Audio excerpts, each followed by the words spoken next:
Welcome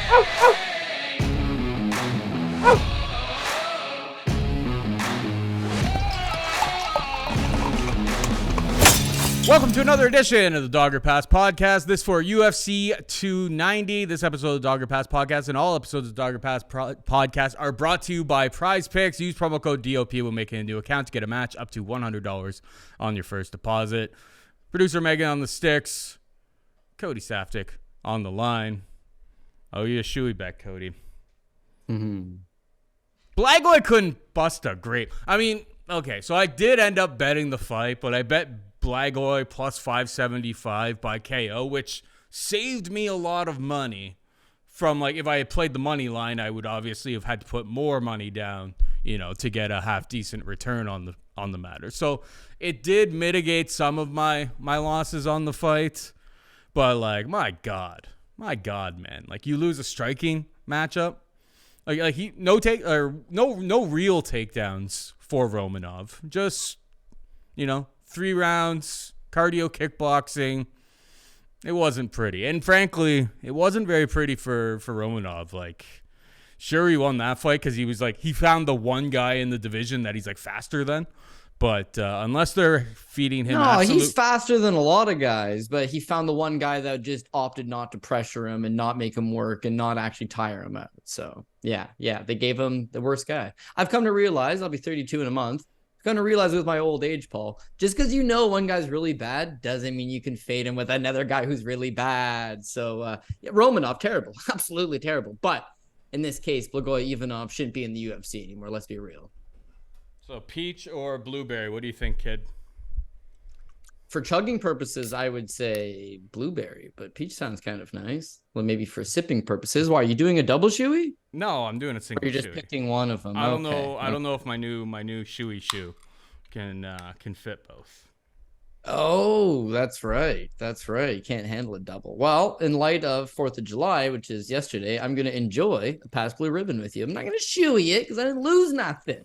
Right? Well, this could fit Other too. than we're not mixing seltzers. No, you don't want to go down that road unless it was 4th of July.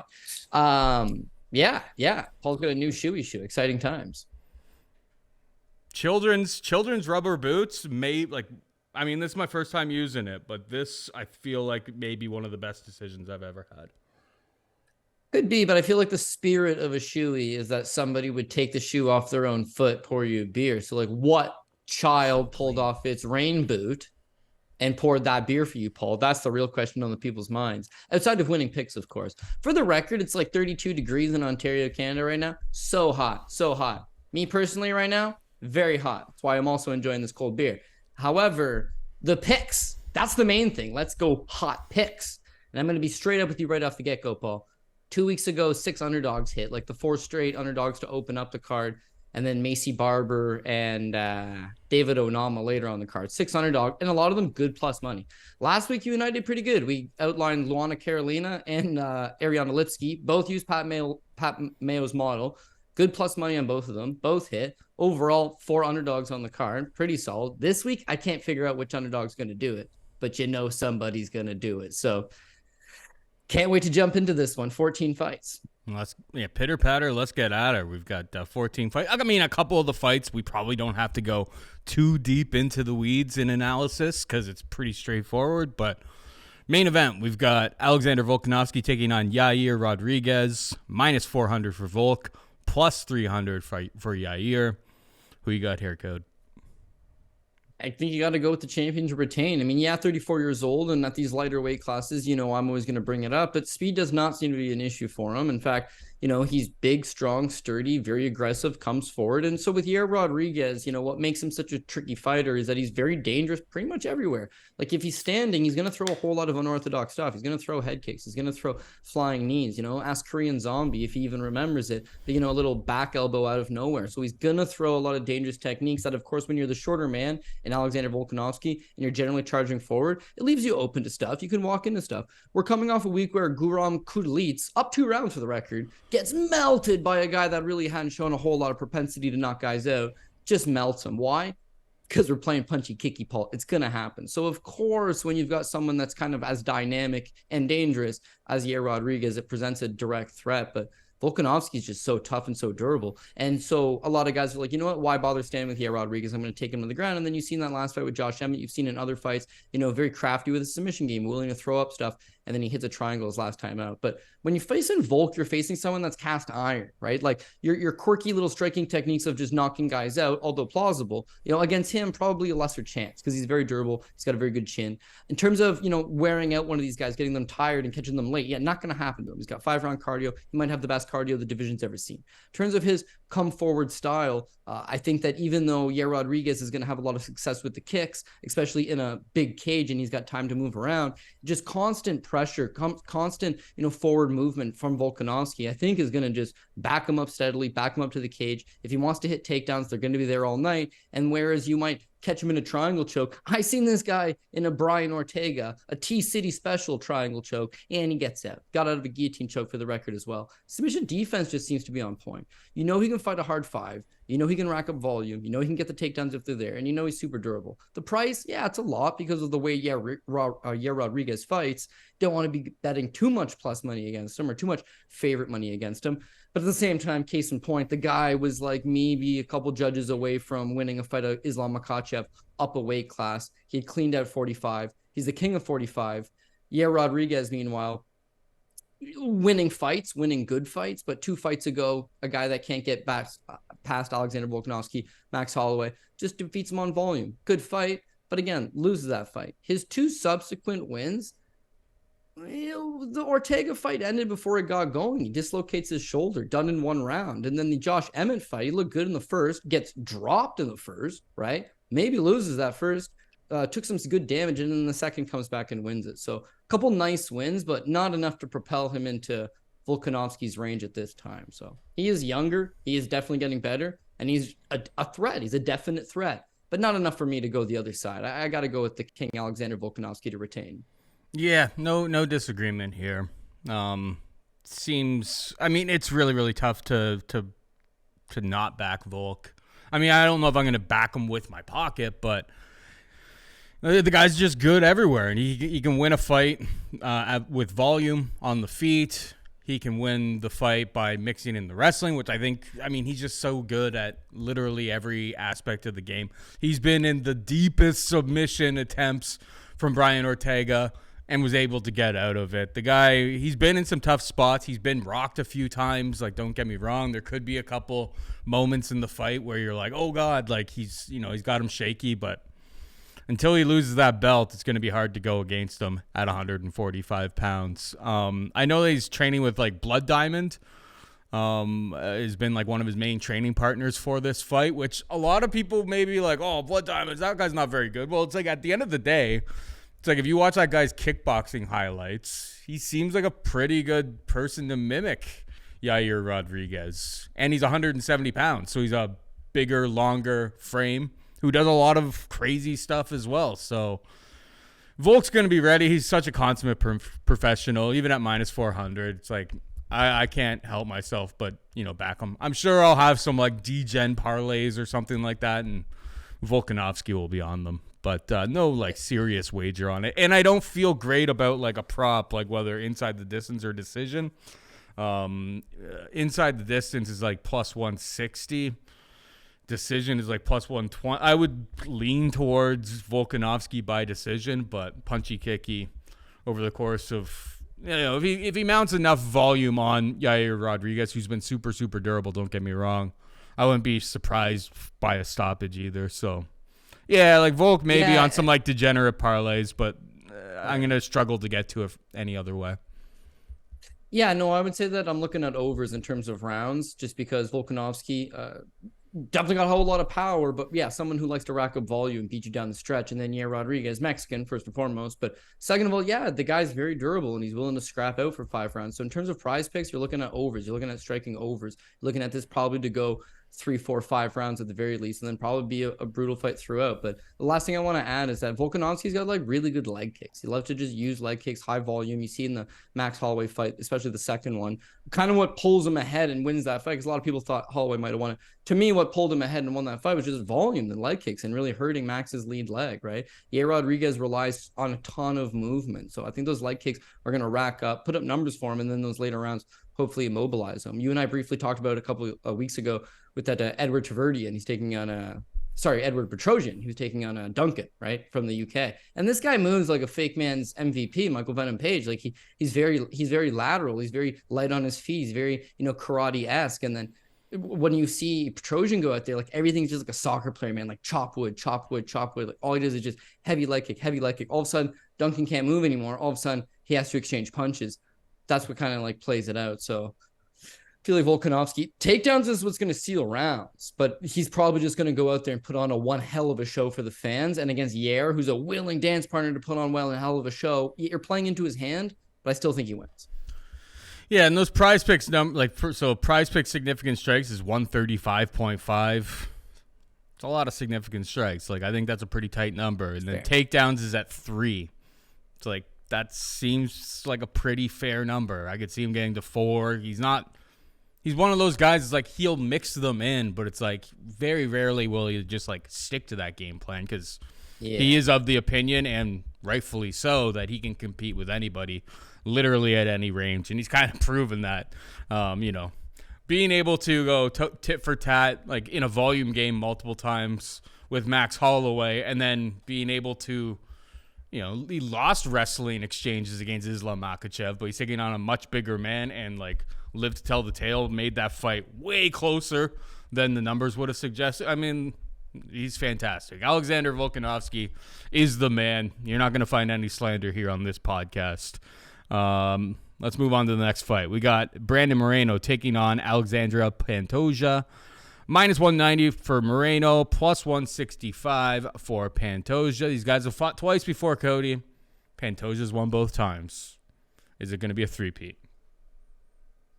Yeah, excellent question. I think this is a good fight. And when I talked about earlier on the show, like I can't quite identify which underdogs I'm liking. Maybe Pantoja is one of the underdogs on the card that I like compared to the rest of them. He's already beat him twice, right? Once is technically an exhibition on The Ultimate Fighter, where Pantoja is the number 1 seeded guy, and Brandon Moreno is the number 16 seeded guy. Brandon Moreno may have won the first round. He went out there, he scrapped him out. It looked like, damn, this kid might be good. He's like 21 years old at the time. Pantoja chokes him out in the second. They run it back in the UFC a couple of years later. Pantoja mauls him, man. It was a 30-26, 10-8 in the first round, and then it pretty much beats him everywhere. So this is years later. Now you've got a way more mature Brandon Moreno. He's not 24 years old anymore. He's fought Figueiredo 4 times. He's won a title. He's been to the highest point of the mountain. He's a much different fighter. So does he got the goods to beat Pantoja now? Yeah, could be. But first and foremost, at least you got a guy that's defeated him before, right? Now, how does he defeat him? Because he's got a superior ground game. Like, Moreno's probably the better wrestler, but in terms of taking him down and holding him down, he's had trouble. In terms of standing, Brandon Moreno can stand and bang with anybody. Problem is that he's super hittable. And when he gets hit, he gets rocked a lot of the time. You watch a lot of these fights from Moreno, although very nice wins, he faces adversity in almost all of them. The Brandon Royval fight, he's losing the fight standing with Royval until he slams into the mat and dislocates the shoulder, right? All of his fights with Davidson Figueiredo, which, by the way, are the majority of his fights over the last number of years. But for the most part, Davidson either was able to stop takedowns or keep the fight standing or land those big shots and hurt him, predominantly win rounds based on landing those bigger shots. His fight with Kai Kara-France has given it to him, doing fairly well for himself. He lands no takedowns on Kai Kara-France. In fact, he gives up a takedown to him, but then he melts him with that body shot in the third round. So yeah, against Pantoja, you don't want to be giving him these spots. If he takes you down and he's able to take your back, he's probably got the better ground game. Don't necessarily say he chokes him out again with the rear naked choke, but certainly enough to win the round at the very least, right? The stand-up game, a lot more volume from Moreno, a lot more speed from Moreno. But again, Pantoja's got a decent right hand. He's got the goods to land those power shots. And what I think this is a better live bet opportunity for Brandon Moreno. See, Pantoja's never been into a 5 rounds, whereas Moreno's been 5 rounds, I think, 3 times. He's been into the deep waters before. He's headlined cards before. He's kind of been to this championship aspect before, whereas Pantoja at 33 years old really hasn't. But I think Pantoja is going to be good for the first 2 rounds. I think his striking is, I wouldn't say as good as Brandon Moreno's, but since he's moved down to American Top Team, defensively, he's a lot more sounder, and he's got a good right hand on him. He's probably going to give him some problems. In terms of the ground game, he's got a good ground game. He'll be able to use that as well. I think it's 3-4-5, where if Moreno's still around, if he doesn't get finished in the first 2, 3-4-5 is where he'll pull through, because the volume's going to start to add up. Those leg kicks are going to start to add up. The constant exchanges are going to start to add up. And with Alexander Pantoja, His ground game is excellent. His takedown defense is not very good. All of his fights, Eric Shelton took him down 4 times. Justin Ortiz took him down 7 times. Brandon Moreno in that rematch took him down twice. Wilson Reyes took him down once. David Figueiredo took him down twice. Askar Askarov took him down twice. Manel Cap took him down twice. Brandon Royval took him down once. He's giving up takedowns. He's got a 67% takedown defense, right? I think that'll start to rack up the later it goes, is Brandon will land some strikes and then mix in the takedown, stay out of harm's way, steal around, continuously grind on him, tire him out, and then kind of the later rounds will be a lot more clear and decisive than those early rounds. But in terms of betting a pre-number minus 190-ish on Brandon Moreno right now, I think you could wait a round or two and probably get a better price and then hope he prevails down the stretch. I'm thinking it's more of a over 3.5, over 4.5, probably fight goes the distance type of situation. But it's going to be another like war. Like both guys are known to be entertainers. They like to entertain. They like to go for it. And Brandon Moreno is not looking to play conservative. So if you're betting over tickets, your butt cheeks will be puckered up the whole time. It's got a massive live crowd. This is a big pay-per-view card. The place is going to be going crazy. I think there's going to be a lot of finishes on this card. So maybe be a little bit weary of a specific prop here. I took Pantoja by sub. There was a book that I took it at first. It was at plus 425, and I was fine with that price. I was happy with taking that number. And then I found another book that's like off the board where I got plus 530. So I cashed out the previous one and took the plus 530. I mean, anything like around plus 400.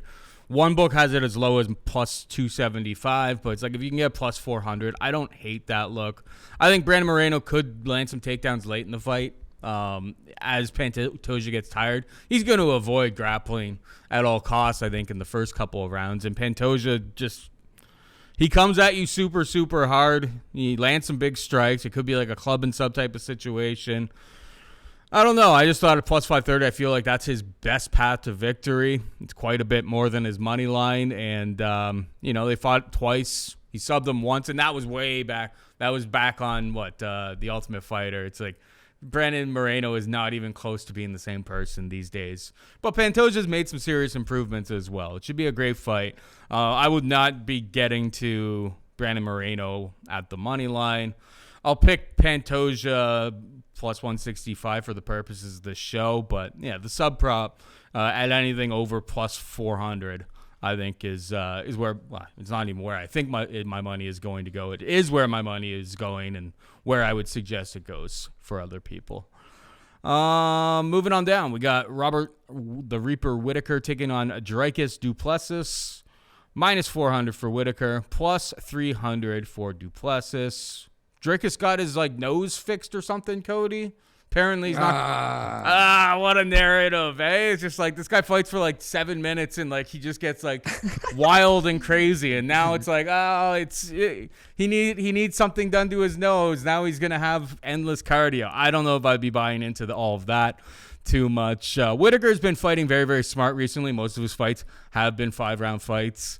I ended up taking the under. I took there was a minus 130 and a minus 132. I had to play at 2 different places because one book didn't want to take all of the heat. I think this fight goes under. I think Dricus, this is his opportunity to kind of get himself into the main scene, the top of the division.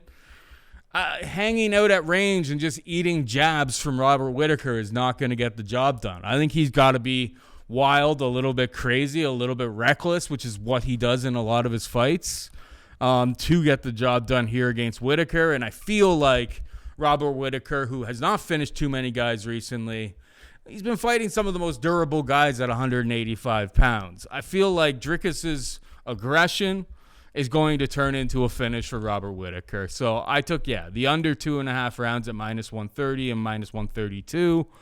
Robert Whittaker will be my pick here, but I don't really want to attach myself to it because I think Dricus, because he hits hard, and we've seen Robert Whittaker rocked literally countless times now. It's it feels like every single fight that he's in, he pretty much gets wobbled at least.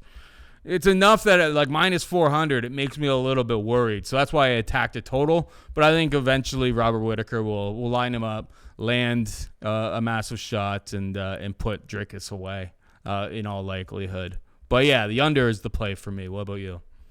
Yeah, I think Robert Whittaker's got him outclassed pretty much everywhere. But the thing with Dricus in terms of a knockout prop is like, man, he got a hard head on him. Like he gets hurt, he gets wobbled, and the guy's has got absolutely zero quit. So in a 3-round fight, you can see Robert Whittaker just staying at range, using the jab, just painting up a masterpiece and blowing his face off, but maybe not necessarily putting the foot on the gas to get that KO finish. Also with Dricus is that he'll revert to just like crazy savage mode and just go berserk, grab a hold of you. And then he's very physically strong in the clinch. And I think you're seeing his wrestling game improve a lot as well. He used it very effectively against Darren Till, smothered him up against the cage, constantly just ragdoll him down to the ground, frustrated him, and then eventually was able to put him away. Unfortunately, Darren Till, bum, and Robbie Widowmaker, yeah, they don't call him that for no reason. The guy is an absolute epitome of world champion. If not for Israel Adesanya, he'd have like one of the longest reigning championship reigns in UFC history, really, at 185.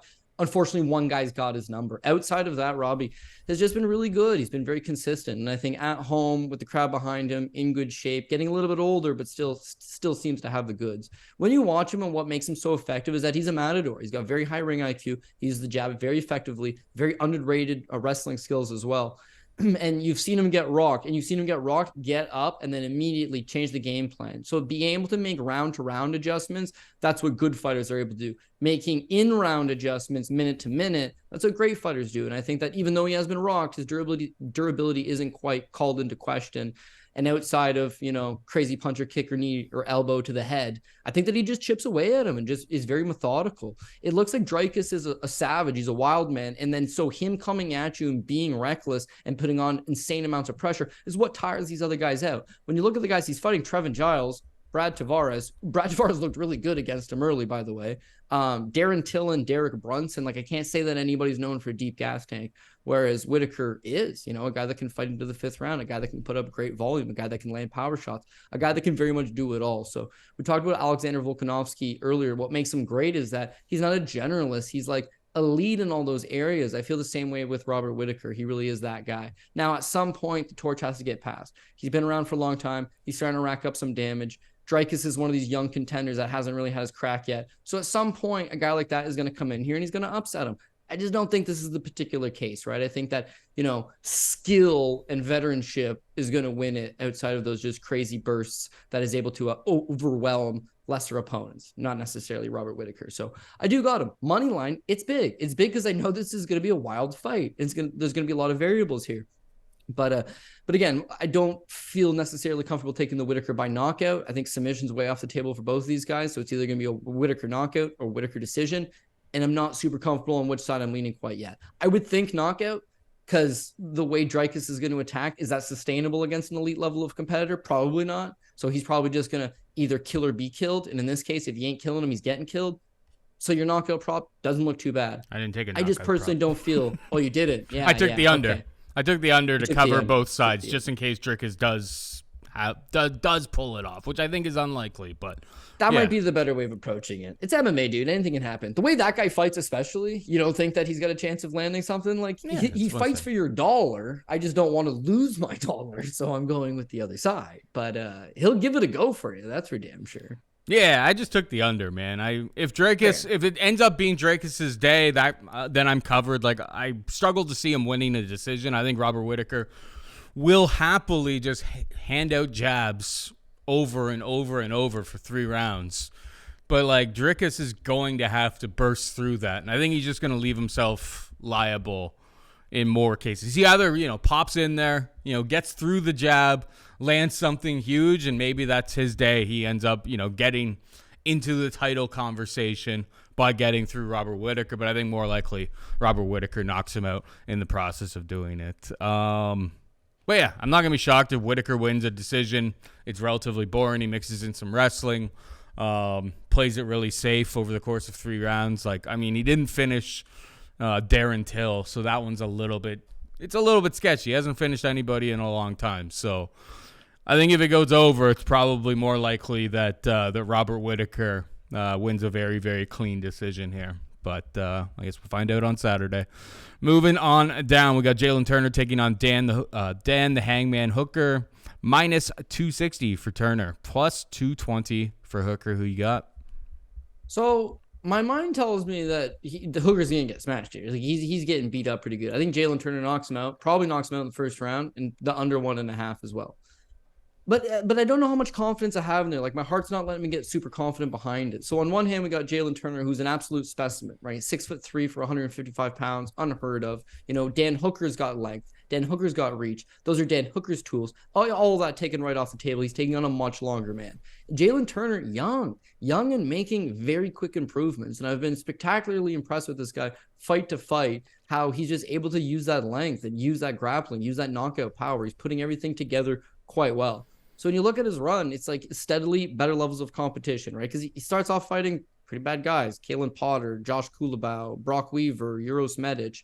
Knocks out Jamie Malarkey. To me, that was his coming out party. He looked very fast. Because of that length, he's able to hit the target. And then he stays at the outside. If you want to bull rush into him, he's very good counterpuncher. If you don't want to bull rush and you want to stay at the outside, he's got the length to just chew you up from the outside. So I think he's going to put it all together. He gets the Brad Riddell fight. I was very interested in seeing how a good decorated kickboxer like Brad Riddell could hang with Jalin Turner prolonged period of time, prolonged striking. I just never got there because he just choked him out with a guillotine very quickly. I didn't get much from that. He's got a nasty guillotine choke. Sure, he's 6'3". He's got a lot of leverage. If he gets a hold of your neck, probably going to be a problem. I like the adjustments. I like the modified guillotine chokes. I like his hand grips. You can tell that his jiu-jitsu is good, but when you're that big, you don't want to be taking on a guy that's just going to rack up big top control. And that's what happened against Matus Gamrot. Now, for the record, he dropped Matus Gamrot. Clean knockdown. Gave himself a good go. Showed that he had 3-round cardio. Unfortunately, his takedown defense just isn't quite there yet. But I think that there's some really good things ahead for this guy once he puts it all together. Dan Hooker at his best, yeah, he wins this fight. At his best, he wins this fight. The guy that fought Dustin Poirier, the guy that had fought Paul Felder, the guy that can just take anything you give, constantly move back, constantly get in your face, constantly make you fight. He's got insane volume. That don't really figure this one to be much of a grappling match, but his grappling is, as good. Not as good as Turner's maybe, but just like good enough to stay out of harm's way. It's probably just going to be a banger of a striking battle. And if Hooker prime can take the shots, yeah, he makes this one hell of a tough fight. He may win this fight. I'm just not sold on the fact that he can take those shots anymore. You saw in his last 2 fights back with Arnold Allen. Arnold Allen just puts a swarm on him, puts him away. Hooker's now at 155. That length isn't quite there anymore. That physicality isn't quite there anymore. He looked okay in his last one against Claudio Puelles, but very low-level competition, guy that he was able to just basically beat up everywhere. Against these guys that are a little more aggressive, these guys that are a little stronger, he's going to get hit and he's going to take damage. And I don't know at 55 if he's going to sit there and take it for much longer. So I think Jalin Turner sparks him. But at minus 260, I'll admit, you got way more experience down for Dan Hooker. He's not fighting in his backyard. He's essentially fighting in his backyard. He's going to have the crowd behind him, may have judges behind him. It may be a crazy battle. And Jalin Turner looked good early against Gamrot, but he started to get frustrated and fade a little bit down the stretch because of that constant ground game pressure.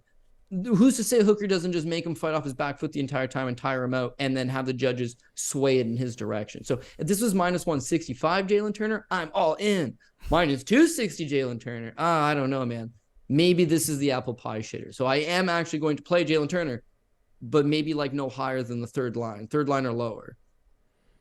Makes sense to me, man. Yeah, I think I really struggled to get to this minus. You know me. I struggled to get to like any minus two. Anything over like minus 200, I rarely ever play. And it's going to be a war. These are wars. These are all action fights, and you want to pay 260 on an all action fight. Like, no, I want to pay 260 on a lay and pray. That's how this works. Yeah, you want to be profitable. There's really no meat on the bone here. I just really struggle at minus 260 to like. I know that Dan Hooker has historically was super durable, and we've seen that kind of go away. He was in so many wars. He took so much damage in so many fights that I'm with you. I think Jalin Turner probably sparks him, but it's an over under 1.5 rounds. The under is plus 100, I suppose. If I was gonna bet anything in this fight, I suppose it would be that, but. I mean, just because Hooker's been finished a couple times doesn't mean he can't come in with a little bit more of a technical approach here, make it a little bit uglier, extend this fight a little bit deeper. We have seen Jalin Turner gas a little bit in some of his fights. I think even on a losing effort against Gamrot, he got taken down a whole bunch of times. I don't think Dan Hooker's got the wrestling to really make that type of strategy work, but Maybe you could hold him up against the cage a little bit. But that being said, I mean, Hooker was incredibly large for 145 pounds. Like he's not even too much smaller than Jalin Turner. He's a couple inches shorter, and he's giving up like an inch and a half of reach. So it's like the fact that he made 145 is kind of insane when you think about it. But yeah, it's one of those things where it's like I don't think these guys are all that different in terms of like their general template as a fighter. And Hooker has just been through so many wars at this point that it's really hard to back him, even at plus 220.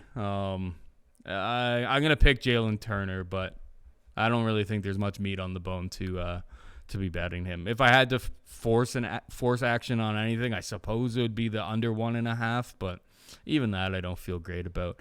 All right, we don't have to spend too much time on this next one, Cody. We got Bo Nickal taking on promotional newcomer, step-in replacement, Val Woodburn. Bo Nickal, a minus 2,500 favorite. Woodburn can be had for plus 1,200. I mean, props to Woodburn stepping up and in. Trishan Gore had to pull out. And there weren't too many guys hanging around Vegas on International Fight Week that were like, you know who I want to fight? Bo Nickal. There's got to be so many fighters there this week. Like, there's got to be like some welterweights that were hanging around. Nobody. So many people. Nobody. Yeah. A lot of people wanted to fight him. Of people wanted to fight. Oh yeah. How did they land on Val Woodburn then? Like I suppose Bo's kind of like I don't want to take. He already had his medicals. Would be my guess. I guess. Yeah, he had his medicals because he was supposed to be on Contender Series, right? Exactly. In like a month or so. I mean, I saw like I went through his Instagram. I saw him with your boy Chris Curtis. I watched a little bit of like some highlights and a little bit of like actual fight footage on him. It's just like, sure, he's 7-0, lost 2 fights as an amateur, both by decision. He's never been finished, I suppose, but he's taking on arguably the best MMA prospect in UFC history. So, good luck out there, Val. We appreciate you stepping up and in. I mean, the fight's essentially unbettable. There's really nothing you can do. All the props are super, super chalked to the max. Minus 2,500. It's like, even for your parlays, bro, like, it's not really adding anything. But yeah, Bo Nickal, they're not letting Bo Nickal lose to anybody this early in the run. They got bigger plans down the line. So he's going to run absolutely through them. Yeah. That's all I have to say about this fight. Yeah, listen, man, I'm going to have to agree. The thing is, a lot of people fight Bo Nickal. Sorry, let me rephrase that. A lot of people not currently under contract with the UFC would fight Bo Nickal. Once you have a UFC contract, you don't want to fight him, because if you fight him, you're going to lose. If you lose, you don't look good. If you lose a few, you're done. You're cut. No. But if you're not in the UFC, well, this is your ticket to get to the UFC. You saw Weston Wilson go out there. It would have been like, dude, you're probably going to get knocked out in the first round. It's just like, yeah, And you're going to get paid $12,000. Yeah, Venom might kick you $4,000. Maybe get $16,000 to suffer a massive concussion on live television. It's like, sign me up. They are in. This is their dream. What ends up happening, by the way? Torched. Absolutely torched. But hey, he made the UFC, and they'll give him another one as a result. So that really doesn't surprise me. Thing with him is Valentin Woodburn. Valentin Woodburn's in Las Vegas. He has his medicals, and he was ready to fight in the Contender Series. He's been training. The UFC says, hey, do you want to take a UFC fight as opposed to this? Well, I'm a massive underdog. I have absolutely nothing to lose. And once I do lose, I still got 3 more fights on a UFC deal. Or I could fight for $5,000 on the Contender Series, risk also losing, and then what? Right, back to the regional scene, fighting for $1,000. Like, why would you do that? So I've seen a lot of guys on social media not under contract with the UFC being like, dude, I will fight him, send me a contract. I just think this one probably made the most sense. Now I'll admit, this guy's a badass. Why? Because his name's Valentine. It's very much like a boy named Sue. Once you got that name, you're going to have to fight your whole life through. And he's probably been fighting his whole life through. He's a badass. He's 7-0 as a pro. He was like 5-2 as an amateur. He's got some experience. Thing is that he starts off his first 5 pro fights, first round knockouts. His last 2 pro fights for Titan FC, they've been decisions. He's not a huge power puncher. And so what's his key to victory? What's his path to victory? Is like cold cocking Bo Nickal. That's the path of victory. Or like, even if Bo shot too far into a double leg and got caught into a guillotine, I don't think it would matter. I think you just pick him up and dump him on his head and get out of it, right? It's, does he walk face first into a knee on the way in? Does he walk into a, short little right hook that kind of discombobulates him because it's behind the ear? Like, maybe that stuff could happen. I get it, but I don't see him stuffing the takedowns. And Bo, as much as Bo's flirting with the idea of like, hey guys, I can strike too. Hey guys, I'll show you a little bit. He's not stupid. And he realizes the path to victory is to take 0 damage, take these guys down to the ground and do that. So I'm sure he's working on his striking, and I'm sure you'll see little pockets of it. But at the end of the day, when he wants the takedown, he'll get the takedown. And once he's on the ground, you'll realize he's not just a wrestler. He's not just a high level wrestler. He's got like excellent top control, very good submissions, strong, physically fit, and of course, ultra confident. So what do you do with this pick? Well, it's not going to decisions, so you take Bo Nickal inside the same thing with Joannis and Brito, for the record. He was minus 500 inside the distance, right? minus 1250 money line.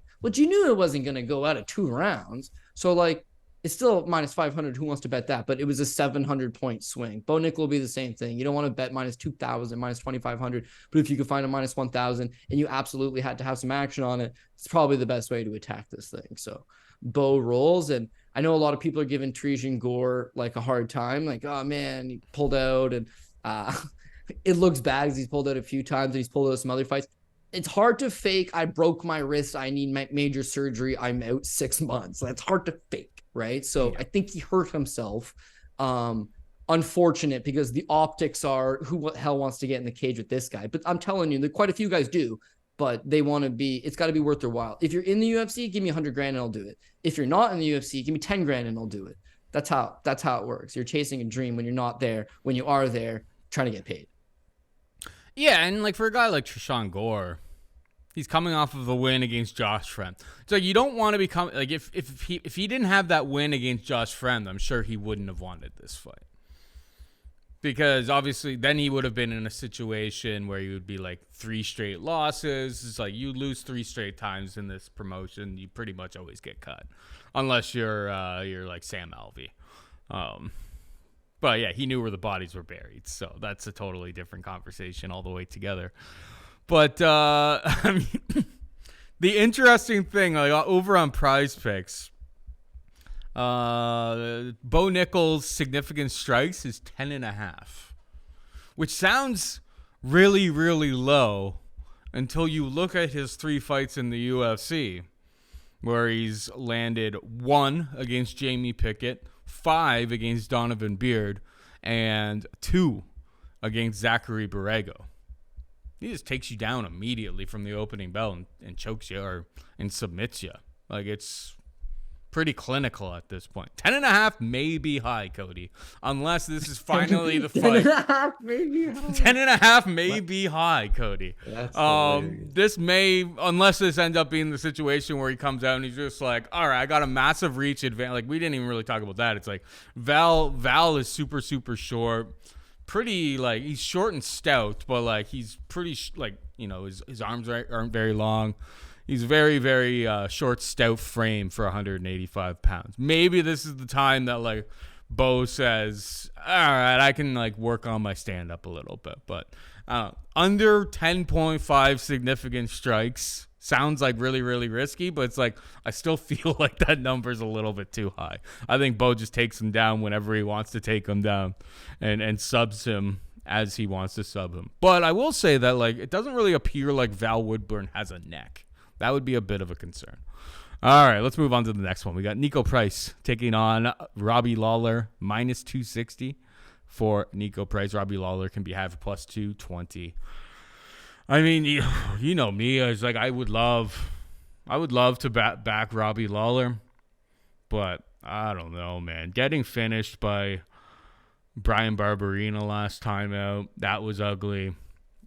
He was even getting like out-volumed by Nick Diaz in the fight that he ended up, finishing Nick when Nick basically quit late in that fight. But it's been a long time since things have looked really good for Robbie Lawler.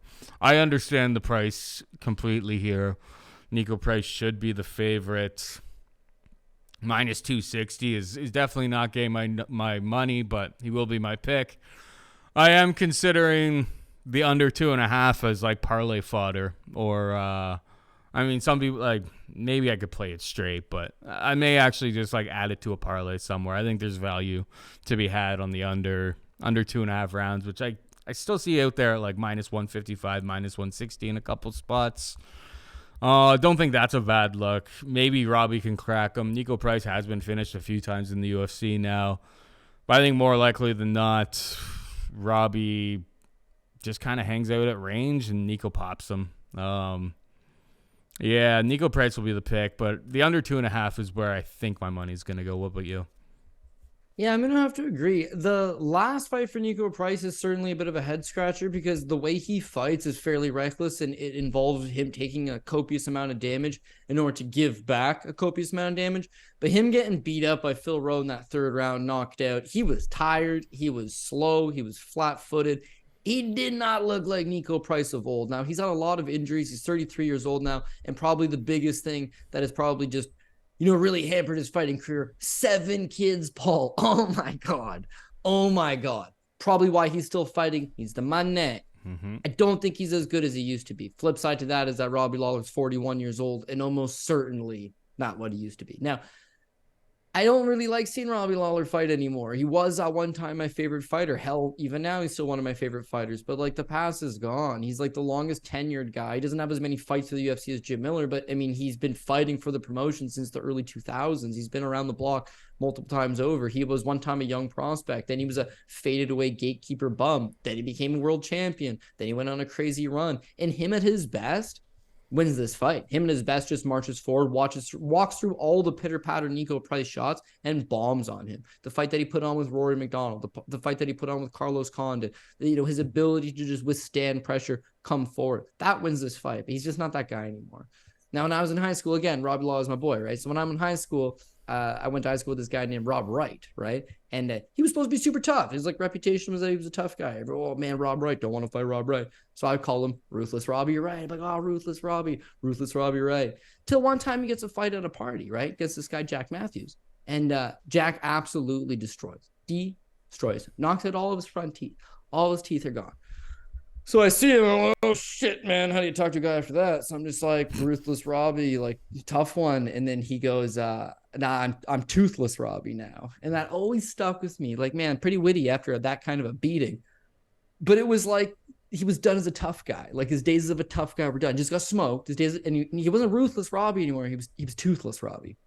I feel that way about Robbie Lawler. Robbie Lawler at one time is a former welterweight champ. He's I'm not say one of the best. He won the title when there was a bit of a void in the division, but he put on some excellent fights. He was capable of doing excellent things. And I'm not saying he was on juice at any point. Most of the old school guys were. But him, when he's ripped up and when he's chomping at the bit and his face is split up and he's spitting blood, that is a dangerous guy. But at 41 with multiple USADA tests every year and a Burgoing family and just mileage, he's not that guy anymore. And so the Brian Barberena fight, he tried to get back to that, right? He stood in Nick Diaz's face. Nick Diaz landed a bunch of stuff, and Robbie just did that patented high guard. Alistair Overeem used to do it. It'll work against guys that aren't going to knock you out, but as you move up the ladder, you don't want to be sitting there with a high shell guard trying to deflect shots. You need to work. But he did the same thing as Brian Barberena in the first round. He stood in his face. He actually won the first round. But at the end of the first round, you can tell the shots are already landing, and Brian is throwing a hell of a lot of shots. So I would think Niko Price needs to keep the same game plan going. Just throw as much volume as you can. Here are the two worries. Worry number one, he gassed against Phil Rowe in his last fight. Mm-hmm. So like a high volume game plan, yeah, although effective and would work in this scenario, like can he do it? And two, I think both guys have trained together a lot at American Top Team. Robbie's there for a long time, and Niko Price has been there for a long time. So I don't doubt that they've crossed paths, and I just don't know what this fight ends up looking like. The price tag seems a bit big for Niko Price, but there's a lot of big price tags on this card, right? You're going to nut up at some point and pick somebody. And I think I as much as I love Robbie Lawler, I do think he's on his way out. So I got to go with Niko Price. And if Robbie was to spring one and knock him out, like inside my heart, I'd feel happy. The bank account, not so much. So I will take Niko Price to get the job done. Yeah. I mean, I don't know, like, if Niko does, like, most of his work at, like, the main ATT, though. And Robbie moved down to Sanford, which then became Yeah. what's it now? Killcliff FC. And But they've definitely been time, like, but they're Southern Florida guys. yeah, they've trained. Yeah, they've definitely been in the same room at the same time, getting ready for a fight within like a month's period of time. Or it must have happened at some point. But yeah, I don't know. I think the under is the play. Maybe Robbie can crack him. But it's really, really hard to back Robbie Lawler at this point. It's like outside of the Nick Diaz fight, which is obviously Nick Diaz was completely done when he returned there. It hasn't been pretty in a long, long time. But thanks for all the absolute wars that he's put on. Him versus Rory McDonald is like one of the more iconic fights in history. So I feel like, yeah, it's like his eulogy here. I feel kind of bad about it, but it may very well be, his final fight in there on Saturday night. Moving on down, we got Jack Della Maddalena taking on promotional newcomer Josiah Harrell. Late replacement Harrell is a plus 600 underdog.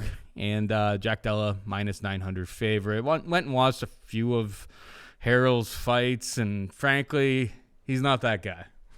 He's not the guy I would be fading Jack Della with. I mean, he's got decent grappling, but like some of these fights on the regional scene, it's like he's taken a bit of a beating. There was some guy with a mullet that he took on. I can't remember the name of him. 2 fights ago. It's just like he was up against the cage, takes one knee while he's got his hand up, and then takes another knee while his hand's down, which is like that stupid like hand down rule. But it's like he was getting kind of worked a little bit, and it seems like he trains with Matt the Immortal Brown. He seems super tough, durable, maybe a comeback kind of guy, but I think at boxing range is going to be way too much. Jack Della is going to have a massive reach advantage. Uses the full length of his strikes, and frankly, I just didn't really see enough from like the wrestling from Harrell. It seems like he takes on guys on the regional scene. It's like the first round's like very, very competitive, and then his opponent kind of gasses out and just like falls to smithereens. It's like, I don't think Jack's going to fall apart like that. There is going to be a fade of Jack Della in the future. And, a lot of people were fading. There were a lot of people who were jumping on Sean Brady in this spot. Why? Because of the grappling edge. But, like, I don't see it from Josiah Harrell here. 155-pounder. Well, in theory, 155-pounder. He missed weight in his 2 fights back. He ended up missing weight. And then his last fight was 162-pound catch weight. So he's obviously he's like 5'7", but he's pretty thick, I suppose. He struggles to make 155 pounds. He's kind of like I guess a little bit of a tweener, but this seems like a tough spot for he's minus 900 for a reason, but like they opened it up even wider and early action came in on Harrell. I don't even know if there's any value on it. He really struggles to defend leg kicks. I saw in a couple of his fights, he's just getting chopped, doesn't really have much, doesn't check them. Yeah, I think it's a tough night at the office for him, but he's just taking a spot to get on the roster. So good on him. If he can work out that weight cut, get back down to 155 pounds, maybe he's got a shot, in follow-up fights. But I think this is going to be an absolute drubbing. Who you got here, bud? Dead man walking on the green mile, man. Josiah Harrell is another one of these guys that falls into the category of I shouldn't be in there with this man. They don't have anybody that's willing to step in on 4 or 5 days notice. This guy is, because it's a great opportunity to jump on him. UFC pay-per-view. He's on the prelim, sure, but it's a giant card. I get a free trip over to, an awesome country. There's going to be crazy fans. People are going to really appreciate it. And there's zero expectations. But I'm going to go in there and lose. He's undefeated. Maybe he feels some type of pressure. But at the end of the day, you're a 10-1 underdog. Most people think you're going to get smoked in the first round. I think he's going to get smoked in the first round. What's he got to lose? If he gets smoked in the first round, big deal. He's still got 3 more fights on his UFC contract. And if for some reason he pulled off a miracle, then it's like instant fan favorite. And, you're going to get some work for, a few years to come anyways. So Yeah, he's going to jump in there and do that. The facts are, 5'7" versus 5'11", as you mentioned. So he's giving up 4 inches in height. He's giving up 6 inches in the reach department. He's rocking a 67-inch reach. He's going to get smoked on the tail end of every single punch. And Jack Della hits very, very hard. He's also got nasty leg kicks, as you mentioned. It looks like Josiah's got a propensity to give up those leg kicks. Don't think he's super durable. He just relies on the fact that he's a slightly better wrestler than a lot of these guys in the regional scene. He's short, stocky, physically in shape, and can power them on the ground. He wrestled a little bit in college. He has that.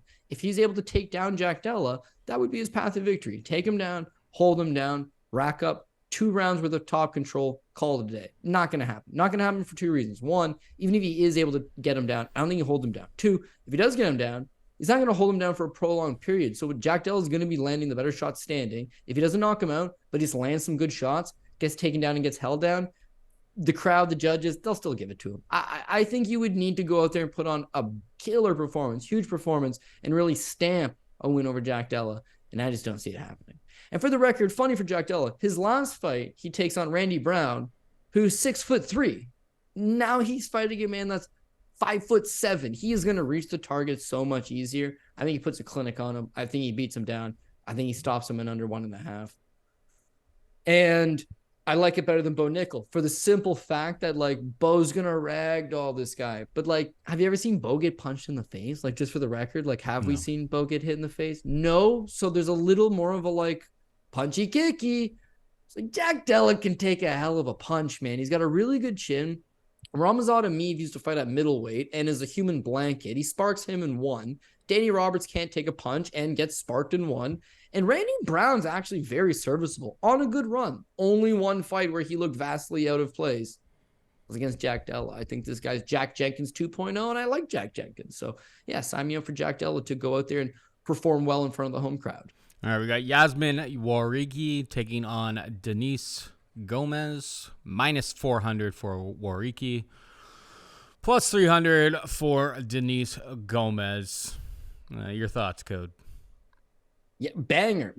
And I think Pat immediately would say, geez, this is kind of a offset price for women's MMA. And so to that point, I'd probably agree. I think these girls are going to throw down. When you look at Yazmin Jauregui, she heavy volume, likes to pressure, likes to throw down, solid cardio, very hittable. She's going to stand right in the pocket, willing to get hit. Doesn't really move her head all that much. Doesn't really keep a tight guard for the most part. It's that she's overwhelming her opponents.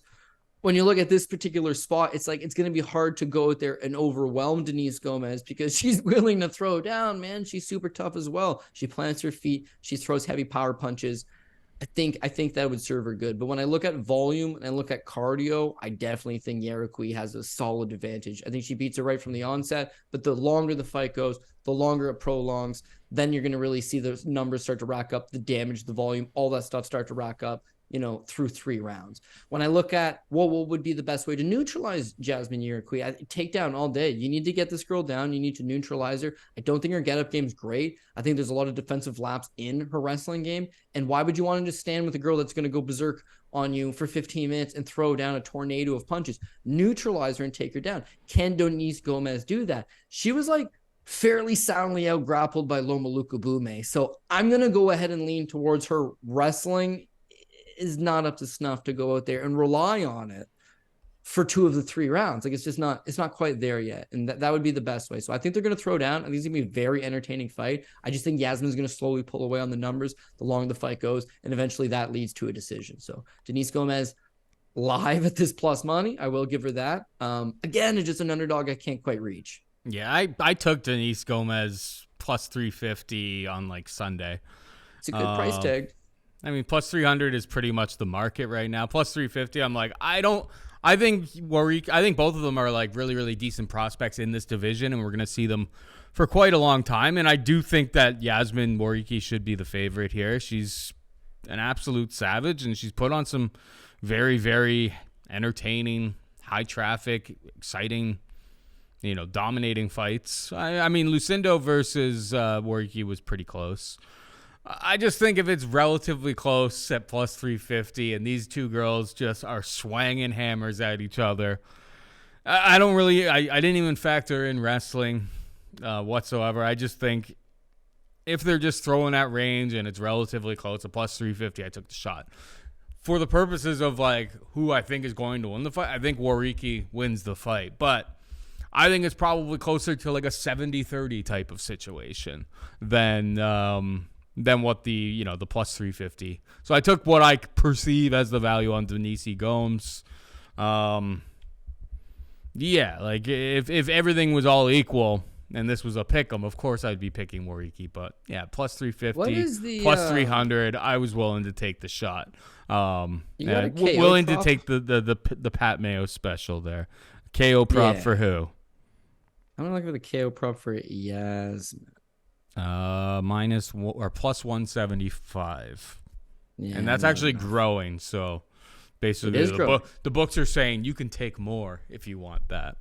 I feel like I would. Only reason is, again, when you look at Yazmin Jauregui, lots of first round knockouts, someone that does like to be very aggressive and throw a lot of shots, but she's also only 24. So what you saw in her last two fights against Yazmin Lucindo and Estela Nunes, she's continuously getting better. But her fight with Estela Nunes was a banger. She did get dropped. She gets dropped early. She gets back up. She comes on with a vengeance. She ends up knocking out Estela Nunes. And Estela Nunes is a very good one-round fighter. Denise Gomes, I went back and I watched her fight versus Maddalena Dudieva in Invicta FC 49. This is just last year. She gets dropped twice. She gets knocked down twice by Maddalena Dudieva. I don't think her durability is all that good. And then since then, she's not really fought. Like, I don't know. Maybe I'm wrong on this one. I think the live crowd is going to play a huge factor. They're going to stand in the center of the cage and they're going to just throw down.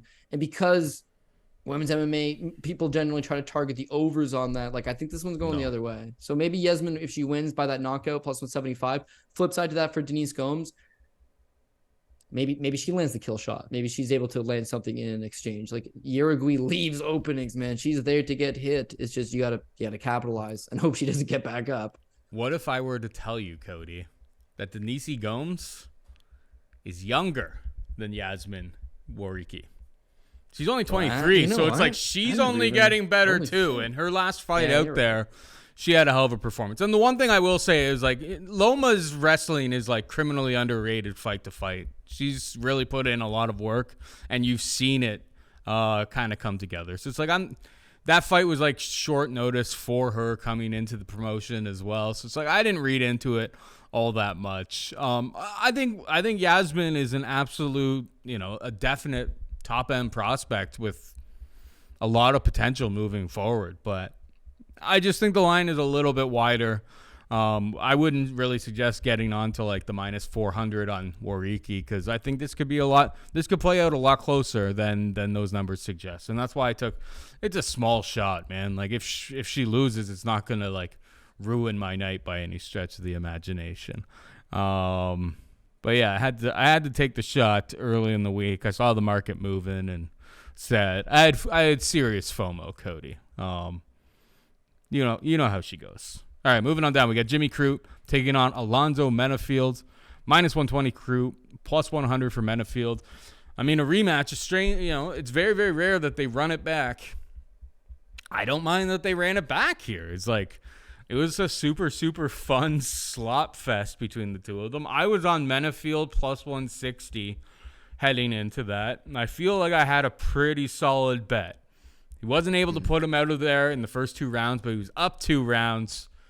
And then he gets soundly beaten in round 3. He was definitely taken down, but he got those knockdowns and stuff. Like, I think plus 160 was a pretty solid price there. But like, we saw all of their different paths to victory in that first fight, right? It's like, if Crute's able to like secure takedowns, hold position, he definitely has an advantage there, but he wasn't able to hold down Menifield nearly enough. Menifield's got explosive power, is able to knock out anybody on any given night. There were a ton of people who were absolutely just like pounding the unders, the under 1.5 and all of that leading into that fight. And round 3, it was one of those things. It's like I wasn't even mad because like he lost a point, but like the fence grab was so egregious that was just like, well, yeah, his fence grab literally stopped the takedown from happening. And when you do that, it's like you have to have a point removed. So it ends up being a draw. They're running it back here. Now they price it as a pick 'em. And I mean, I have no idea. I think a pick'em is what I think the price should have been the first time. Crute was a significant favorite. The fight played out, and now we kind of look at it, and it's just like, this is priced completely accurately. I'll still side, I suppose, for the purposes of the show of what is my pick. I'll still side with Menifield, but I'm not betting it. I think the price is completely 100% accurate. It's a pick'em fight. Who you got here, bud? Yeah, I'm going to go with Jimmy Crute. I went with Jimmy Crute the last time, and I thought I was very thankful to get out of that with the drop, because he lost the first 2 rounds, but not only that, he got massively dropped in both those rounds and barely survived both those rounds. So, like, even just making it to the third was a win in its own. And then the point deduction, and then he wins the round, settles for a draw, but, like, it didn't feel good at all. Thing is that Jimmy Crute hadn't had a fight in 14 months, right? He was coming off a loss to Anthony Smith where his knee just got completely obliterated. He had a lot of work done. He's still very young. He's only 27, but like, he had a bunch of injuries he needed to get sorted out. He'd been on the sidelines for 14 months, and now you're jumping in there with a big, strong Alonzo Menifield that, so it turns out, dude's get-up game is pretty good. And as we all knew already, he's very physically strong. He's a good athlete. He's very well put together, very fit. And when you can't get those takedowns and you have to feel that strength in the clinch, it tires you out. Jimmy Crute's got good cardio, but after the very first round in that fight, you could tell that it was just a kind of heavy pace. Now, he scores 4 or 5 takedowns in the very first round. Thing is that he can't hold him down. So Menifield just keeps getting back up. And then the last minute, Menifield just rocks his world. If not for getting clipped in that last minute, Crute's looking really good in that first round. He goes into the second round hurt from the first, takes a beating in the second, and then comes out in the third, still has the know-it-all to shoot the takedown, get this guy to the cage, take him down. And Menifield, who's up 2 rounds and has been stuffing this takedowns, he grabs the cage. Why does he grab the cage? Because he's tired. Okay, he's got bad cardio. He's always had bad cardio, and now he grabs the cage because he's gassed. Loses the third round clean, but because of the cage grab, loses the point. That's his undoing. He's 35 years old. Jimmy Crute is 27 years old. So I would think now Jimmy Crute, not coming off a 14-month layoff, has the ring rust off, has already fought this guy, knows he can take him down. He took him down 6 times in the first fight. The small adjustments are, what do you do once you get him to the ground to hold him down? And once you cause him to carry your weight, cause him to do all this stuff, he'll tire again. He's always tired. At 35, it's going to happen again.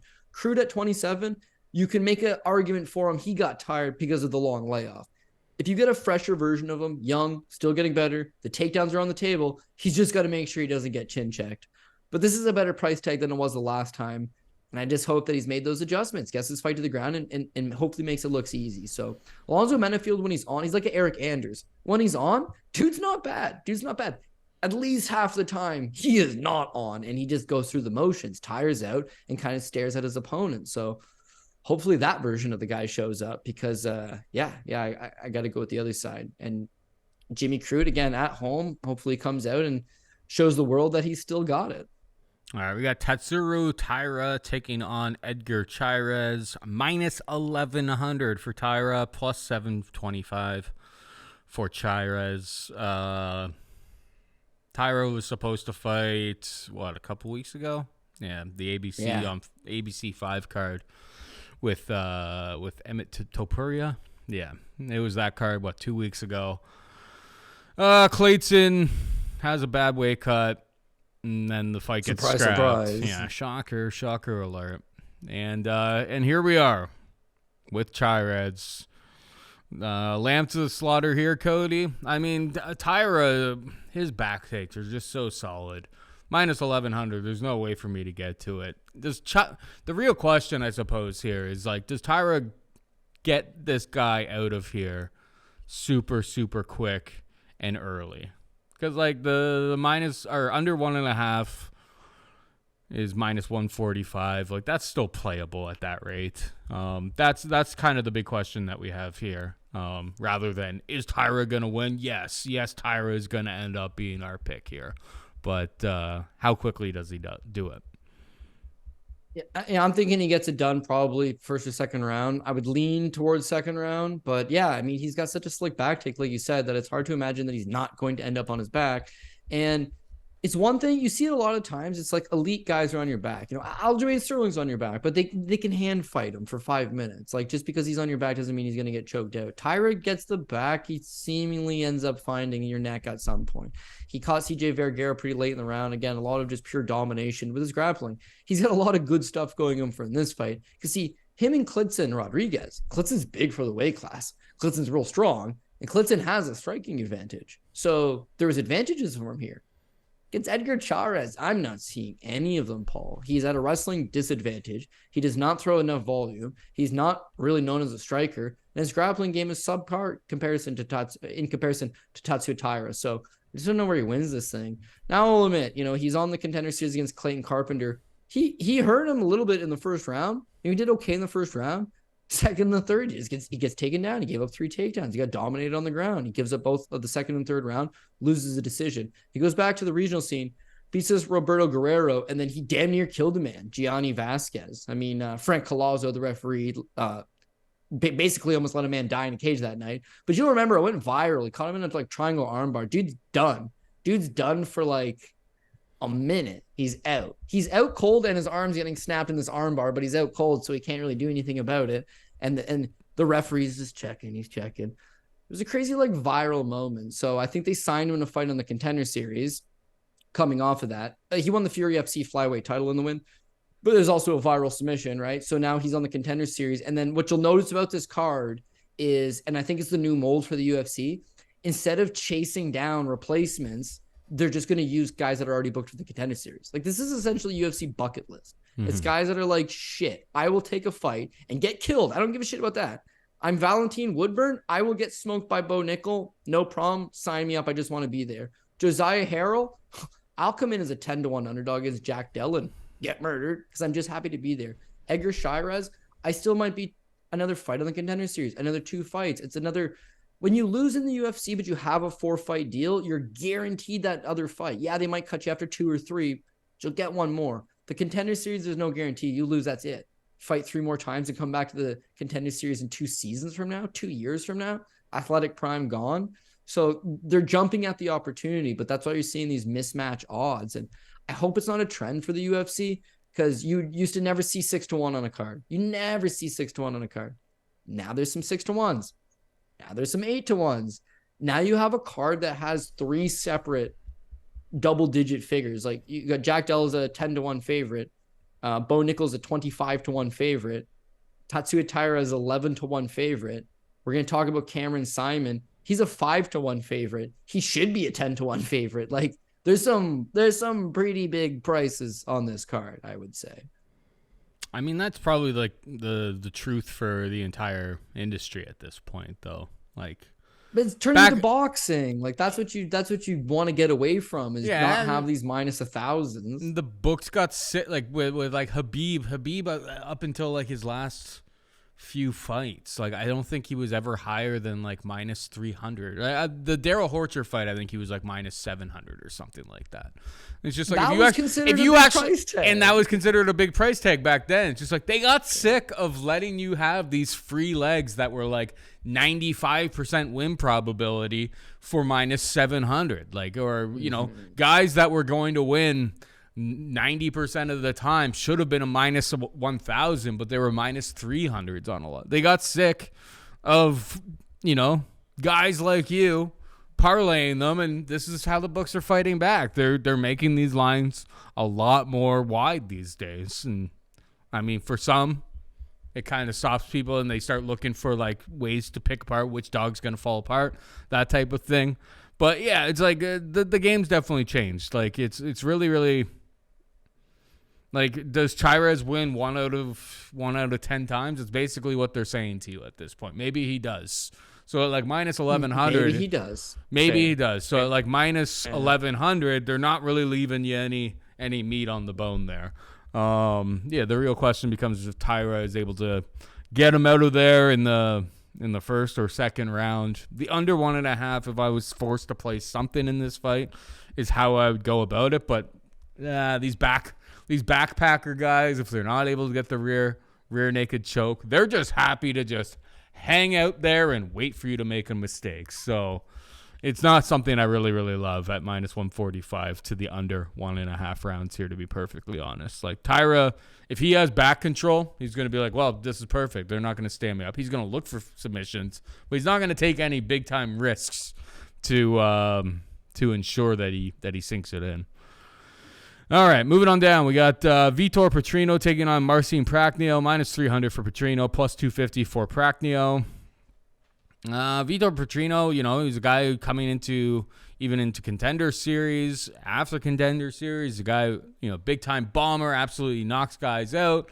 And he takes on Anton Turkalj and he was able to kind of play Anton Turkalj's game, mixing in wrestling. It was an ugly fight. They were kind of both landing takedowns. Both guys were getting up. And Petrino shows he's got maybe a little bit more to his game, but this Prachnio fight, this is more of a matchup that's right up his alley.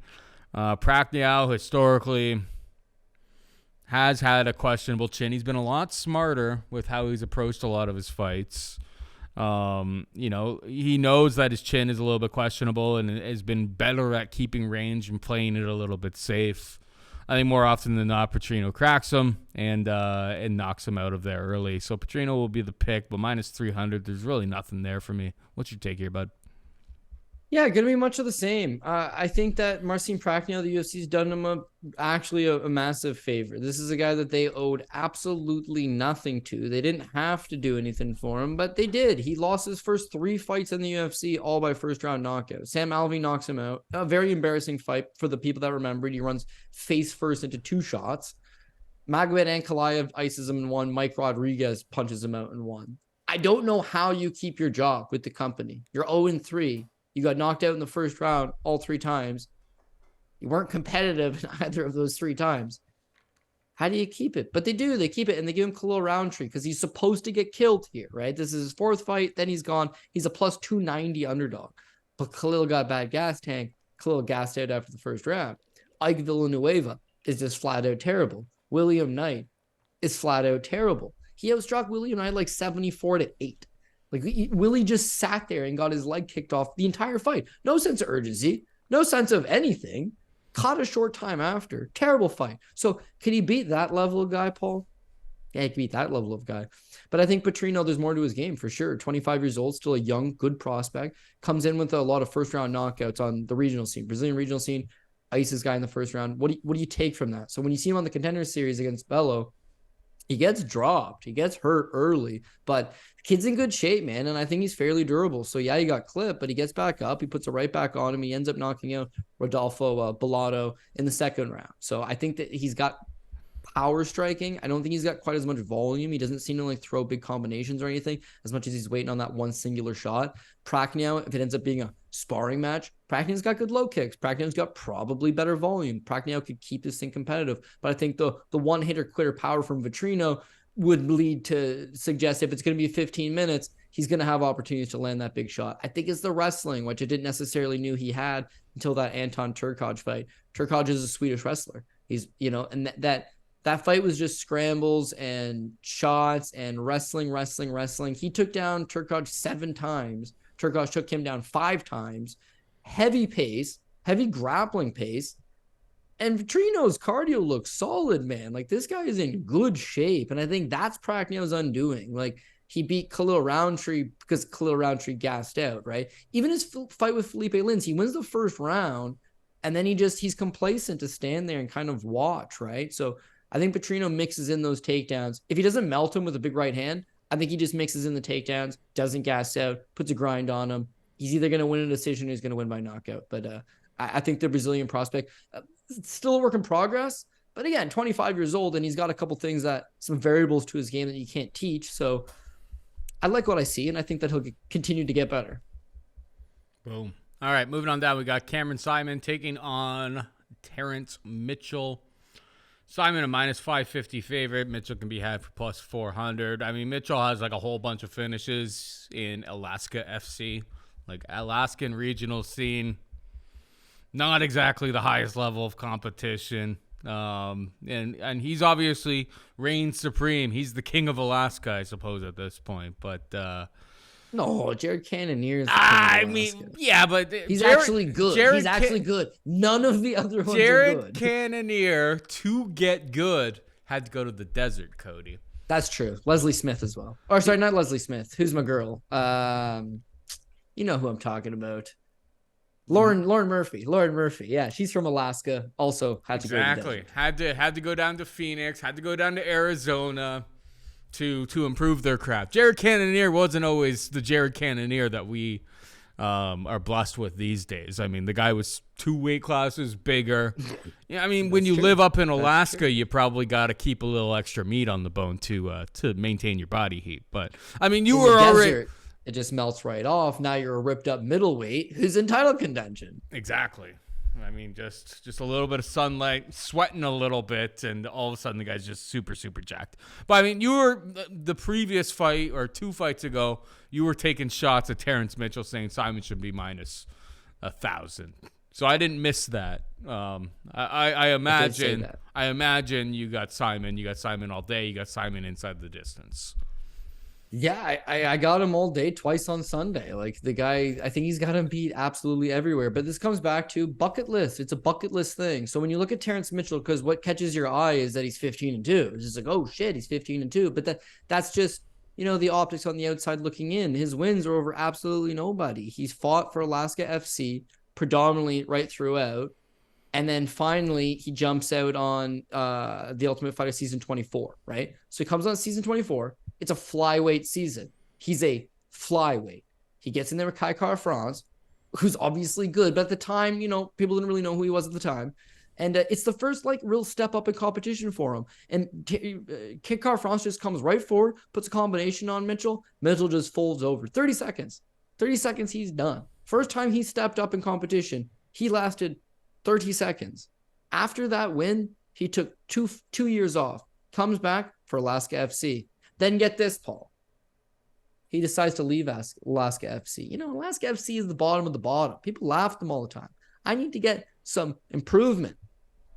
Alaska Combat Entertainment. No, not fooling me, Paul. It's the same thing. He just goes back to can crushing. So when he lost to Kai Kara-France, which is 2016 to now, which is the span of 7 years, he's had 4 fights in those 7 years, all 4 of them in Alaska. You don't mean to tell me LFA had never offered this guy a fight? You mean to tell me Bellator had never offered this guy a fight? He's 15-2, technically with a stint on the Ultimate Fighter, and is nothing? I don't know, man. So his name was actually floating around recently to a lot of local matchmakers. They're looking to get him back. He hasn't fought I guess he just fought 3 months ago, but before that he had taken I guess he never really took a whole lot of time off.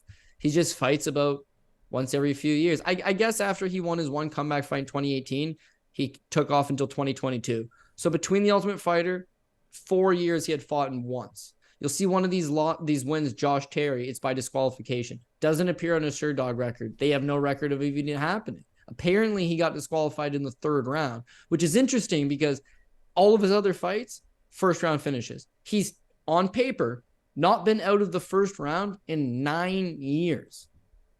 So then it all starts to add up for you.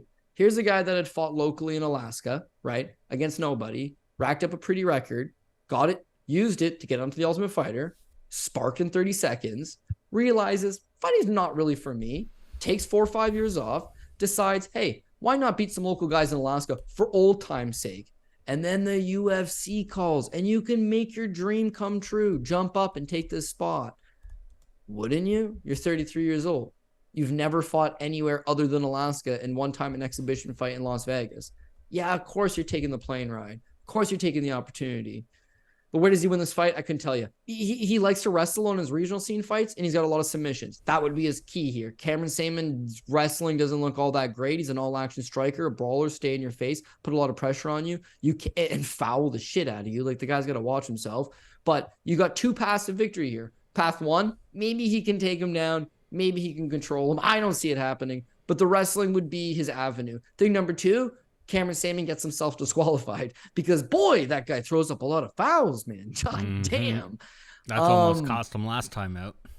Yeah, and it almost cost me last time out too. And I'm like, okay, he's young and he's wild, and he made some mistakes. And then you hear Dricus at the press conference frothing at the mouth, being like, "Me and Cameron are the real Africans." You're like, oh man, maybe they're both crazy.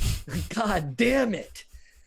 Dricus can wrestle a little bit though. I'll give him that. Mitchell's wrestling is good by Alaskan standards, but like once he tries to make this jump up, it's not going to go well for him. Who was the other guy? I used to know these names off the back of my head. I knew every single guy, every guy's ever fought. There's just so many fighters now. Who's that bum Christos Giagos beat up? I shouldn't say From bum. Alaska? You should never call a guy a bum. No, if they fought Carlton Minus, okay? Carlton Minus came to the UFC, and he was, when he signed with the UFC, 10-1. 10-1, he fights Matthew Semmelsberger. Thing is, all 10 of his wins are in Alaska, and he's a good wrestler, and he's out of this like Avalanche Wrestling Academy. He comes over and it's like, this guy should not be there. And so he loses to Semmelsberger, he loses to Christos Giagos, they cut him. I see he's actually rolling up a couple of wins on the regional scene again. 5-8 guy in Alaska. This 3-0 Skylar Schosler, okay? 3-0. But if you click on him now, he's 4-3. Who are the three guys he lost to? Carlton Minus, Alaska FC UFC veteran. Patrick White was on the Contender Series out of Alaska. Terrence Mitchell. Like, that's what these guys do, bro. They're just fighting the same local guy off the stool.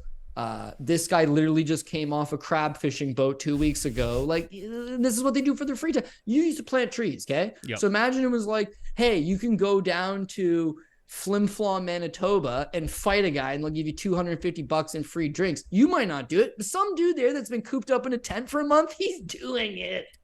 That's the level of competition this guy's fighting. So could he win? Of course he could win. It's punchy, kicky. Will he win? Yeah, way harder to actually go out there and pull this thing off. So no offense to the Alaska FC veterans. They're just trying to have a good time like everybody else. But I don't see this one panning out particularly well for Terrence Mitchell. And so Saman, right? Flyweight. You never want to pay big price tags on flyweights. Or sorry, it's not even a flyweight. Yeah, Terrence Mitchell's a flyweight. His last fight was at 35. Every other fight he's had in his career is at 25. So he's coming up a weight class on short notice, going to a strange land, fighting the best guy he's fought outside of K. Car France, and he lasted 30 seconds against K. Car France. None of this bodes well for him. And so 500, the only reason it looks good, that minus 500, is because compared to the other three big favorites, it's half the price.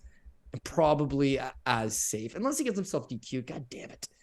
But we'll have to wait till Saturday to see if that happens or not. Yeah, at minus 550, I feel like hopefully for his sake, he rectifies that whole thing. But it's like, you get 3 fouls in one fight. You lose a point in round 1. He looked great in rounds 2 and 3. Round 1 was obviously very, very competitive. But yeah, 3 fouls.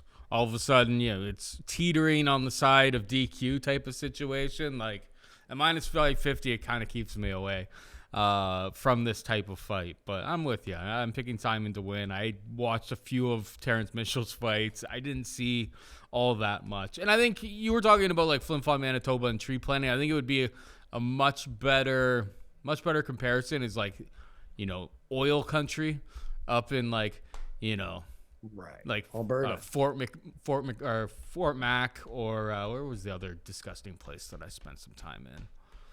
I can't even recall off the top of my head right now. But yeah, it's like, dude, if you went in there and you're like, man, I've got a crack rock right here, it's just like they will fight you for that rock immediately. Not that I mean, like if a fight promoter went into any of the hotels like on their off week with whatever they were craving, it's just like those guys were absolute heathens. That was like the craziest stuff I've ever seen. Like walking through those towns on like a random Tuesday. It's the unknown part of Canada. Most people don't go up there, and for good reason. No, man, because you're just walking down the street and then someone's like, well, you think you're better than me because your shoes got laces, man? And you're like, oh, come on, man. Like, yeah, my shoes got laces. It's a child's rubber boot, actually. Why doesn't yours? Probably because you spent the night in the drunk tank and they took them away from you. I don't know, but why are you offended somehow? But yeah, that's Northern country. Oh, buddy. Grand Prairie, Alberta was the other place. That's way up north, man. People are like, oh, it's Alberta. It's like 7 hours north of Calgary or something. Yeah, it was like 3.5, 4 hours north of Edmonton. Like, it's up there. It's up there. Nobody goes up there unless you're going up there to work. Like, and when you don't have too many women in these things, so it's like the guys just become absolute savages. It's like they roll into town. You wouldn't really go to we would have, like, for our tree planting camps, we would have girls that were tree planting with us, and it's like we wouldn't go to the bars because it's just like if we went to the bars with all of the girls from our tree planting camp, it's just like we would end up having to fight a bunch of riggers, and it's just like bro, I've lost like 45 pounds planting trees this summer. It's just like I'm in optimal, if this fight gets extended for 15 minutes, I've got the cardio to go, but it's like you lose basically all of your power doing that type of job. It's like it was a lost cause. Going to the bars in those places was just asking for trouble. You're basically just guaranteeing that you're getting into a fight. And then you're coming out of a wilderness camp where it's like a dry camp, and then these riggers, they got cocaine, right? So not only are you tired from working a physical manual labor job all day, but 15 minutes, they can go 15 minutes, man. The cocaine will carry you through, right? You only notice you got stabbed afterwards. So Cameron Sammon beats Terrence Mitchell is the bottom line on that one. Yeah, man. Let's move on. I've got stories, but it's for a different time. Jesus Aguilar takes on Shannon Ross, minus 145 for Jesus Aguilar. Shannon Ross can be had for plus 125. Action is coming in on Shannon Ross. I feel like this is going to be one of those fights where it's like Shannon Ross is going to look pretty good early. He's going to look, like the side. He's definitely a technical striker, but it's like, man, this guy's durability is a gigantic red flag. Aguilar hasn't shown that much power on the feet. He's a little bit more of like a wrestle boxer. Likes to mix in the takedowns. But I don't know, man. With a guy like Ross, it's like I've seen him get dropped so many times in so many fights. I will never. I just won't get to it with my own money. Good luck if you do, but Aguilar will be the pick for me. I think it's probably a better live betting opportunity. I think Shannon Ross is going to have some success, particularly early. I just feel like eventually Jesus Aguilar is gonna check that chin, and I trust Aguilar to go a full 15 minutes. I can't say the same thing about Shannon Ross. He's just been finished so many times, and I feel like his durability is just, for 125 pounds, it's about as bad as it gets. So Aguilar will be the pick for me. What about you? Yeah, I'm actually going to take Shannon Ross. Couple reasons. None of them particularly all that interesting or meaningful, but yeah, they like Shannon Ross. They're trying to get him a win here, I think. He lost on the Contender Series. He got knocked out by Vinicius Salvador, and yet they still signed him to come into the UFC, and he gets knocked out by Clayton Rodriguez, and yet they're bringing him back out here. So I feel like they'd like to get him a win. He's very entertaining. He's got an entertaining all-action style. They're giving him a home fight. They're doing their best to actually set him up for one. Now, when you watch him, it's like he's got good striking. I wouldn't say good striking in the sense of he's hittable and he doesn't got a chin, but he's got good striking in the sense that he's long. He can fight long. He can fight to the outside. He's got good volume. He can rack up. I think his cardio is good. The one thing that seems to just end it is the bad chin. He's got a terrible chin. So what does the UFC do? They book him against Jesus Aguilar, a guy that's 8-2 and has never knocked out an opponent. None of his 8 wins are by knockout. In fact, he's got a guillotine win, a rear naked choke, a second guillotine win, a third guillotine win, a fourth guillotine win, a decision, and a 5th guillotine win. And you look at those 5 guillotines, he pulls guard on most of them. Like, it's his move. I'm sure it's his move. I'm sure he's comfortable with it. But, like, it's not going to work in the UFC, man. And so when you see him against Taira, he's certainly out-grappled. He gets smoked in 1 round in that fight. I'm not going to hold anything against him. I think Taira is the real deal. And when you make so many mistakes and you're fighting a guy that takes your back like that, yeah, it's going to be a problem.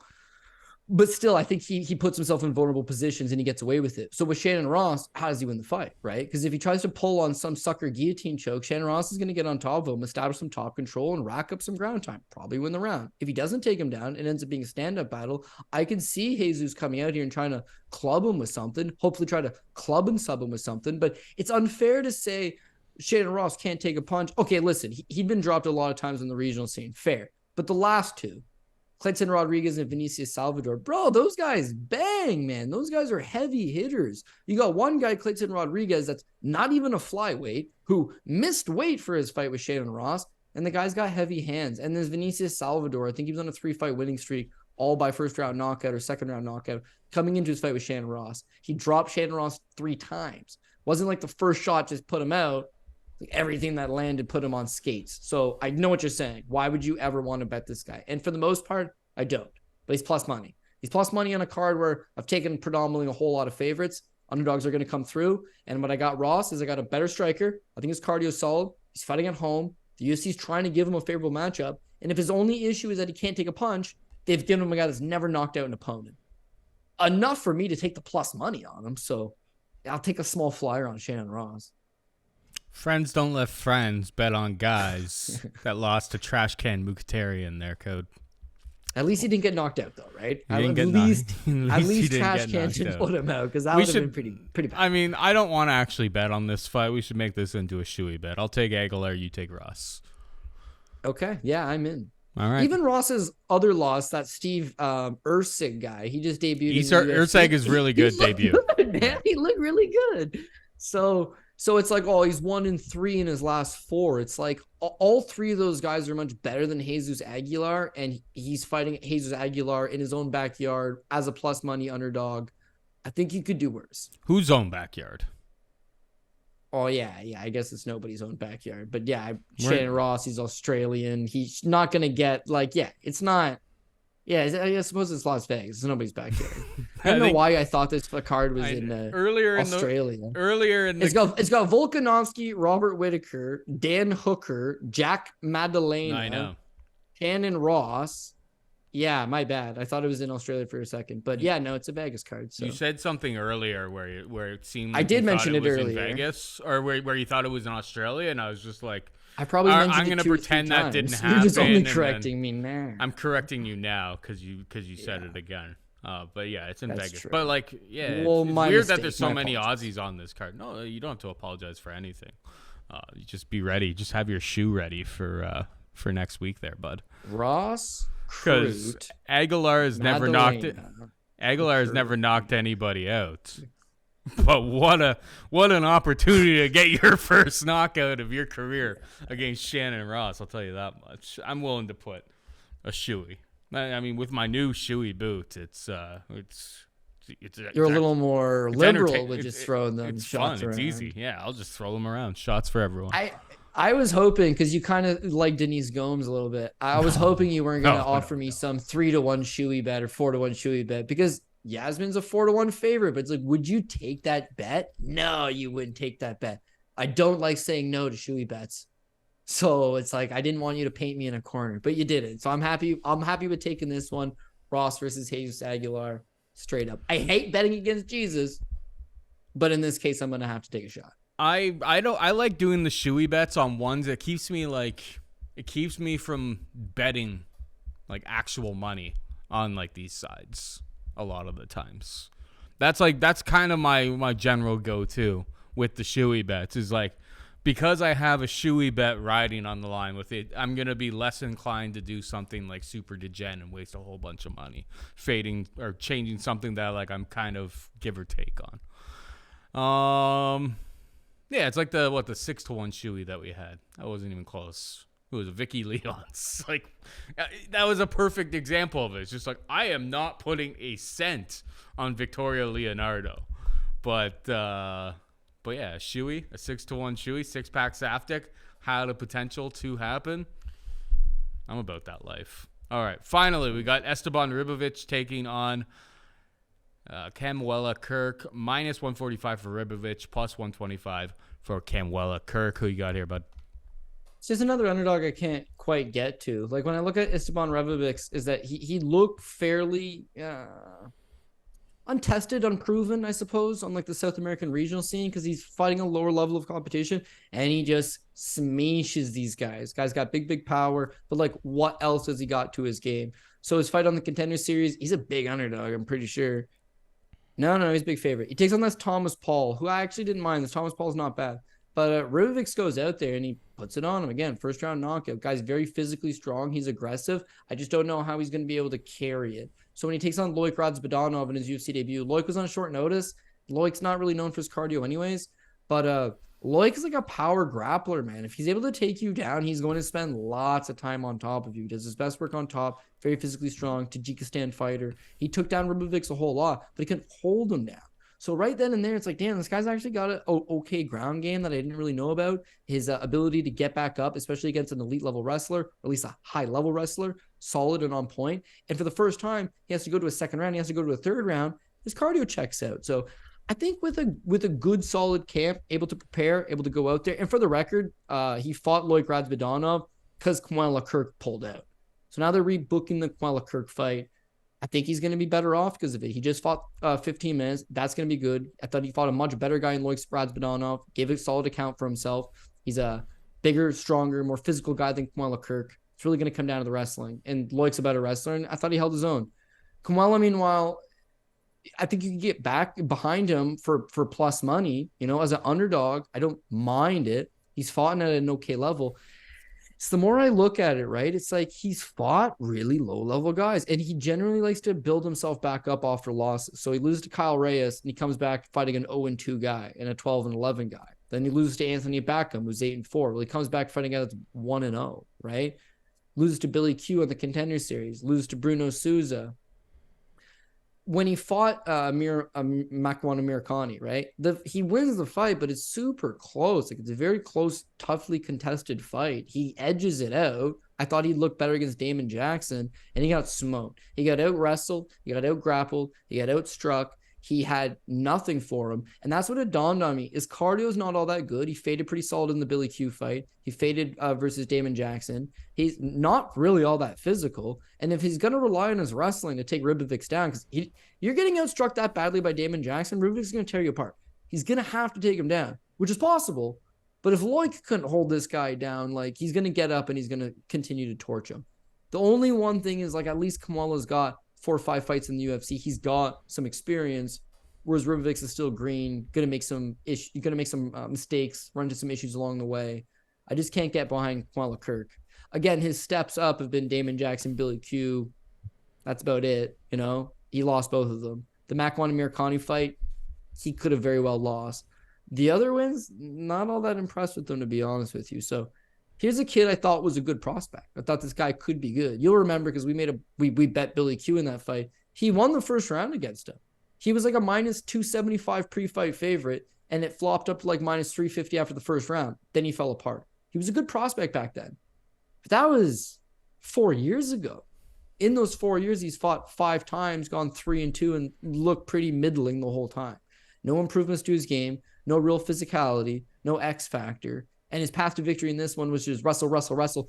Don't know that he's strong enough or good enough to do that for 15 full minutes. So I'll take Ribovic. I wouldn't outrule this one as like a 50-50. Why not take the underdog? And Kamala maybe surprises him in a few spots here and there. But I think one guy has had a chance to prove his skill set and has just kind of floated in that same area. And Ribovic's, he's getting better, man. He came from a South American scene, jumps into the Contender Series, flourishes, takes a real tough UFC debut. I wouldn't say flourish because he lost, but showed me that this is not just a one-dimensional, I crush guys from Alaska. In this case, I crush guys from Venezuela. Like he's fought. The South American scene is tough. It's legit. Guys from Peru, guys from Bolivia, they're fighting guys that want it. Guys in Alaska, not so much. But we've already discussed that. So yeah, I got to go with Esteban to get the win.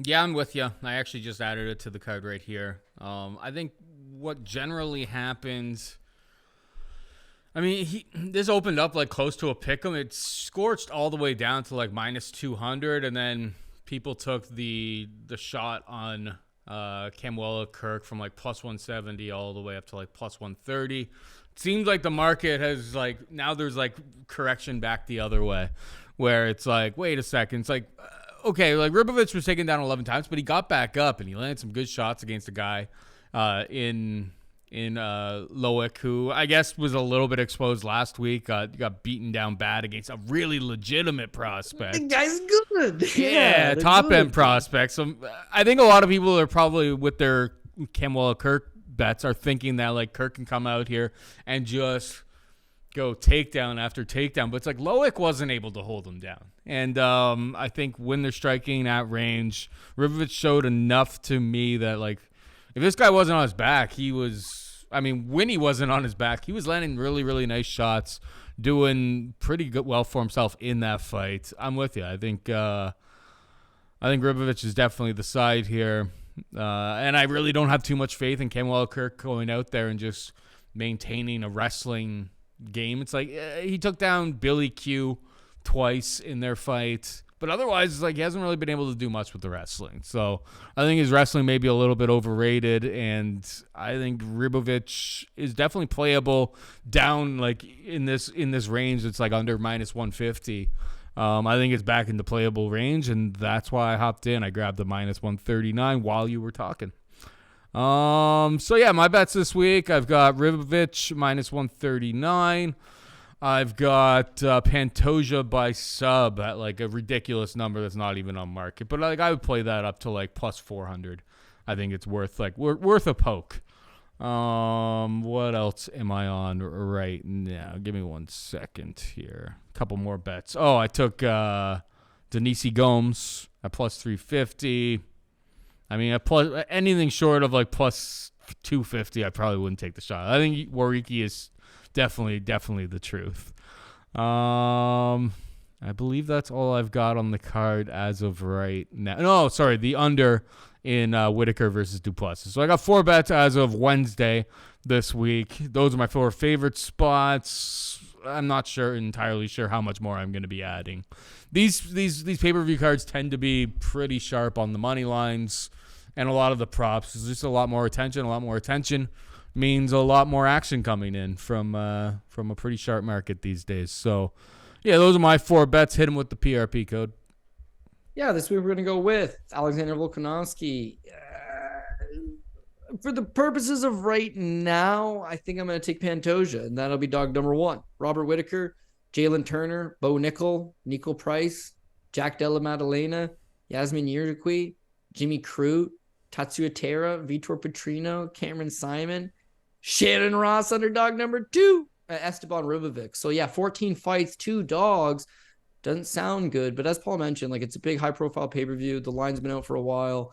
You used to be able to get a lot of these guys for like minus 350, minus 400, parlay 4 of them together, walk away with a good plus money price tag on it. Not so much the case anymore. They're going to force you to take a few shots here and there. And of course, the more shots you take, the more prone you are to, exposing yourself to that apple pie shitter. So try to keep it tight if you can. But for the most part, it's like I think some of these are fairly straightforward. So it's just, weighing out the risk and reward and how much it makes sense, probability, all that jazz. Leave it up to yourself. You'll figure it out. But I do feel like we're light on underdogs this week. But again, I can't really identify the underdog. And I don't chalk that up to like, I don't have the eye for the underdog. The last 2 weeks have been dog cities. Been hitting a whole bunch of them, willing to take those shots if those shots are there. Not quite seeing it. Even the shot on Pantoja, like I don't want to bet against Brandon Moreno. In fact, I'm hoping to bet Brandon Moreno live after he loses the first round or 2, right? But not 14 favorites are going to win. I gotta take a couple shots. Shannon Ross, I don't mind. Pantoja, I'm on the fence on. And I'm just waiting for a Cameron Simon or a Yazmin Jauregui or a Jack Della Maddalena to break their ankle or something stupid, because you know how this shit works, Paul. But yeah, barring a freak accident, yeah, hopefully we keep some luck going here. Yes, sir. All right. That is it for us this week. Hope you enjoyed the show. For producer Megan and Cody Saftic, I'm Paul Shaughnessy saying goodbye and good luck.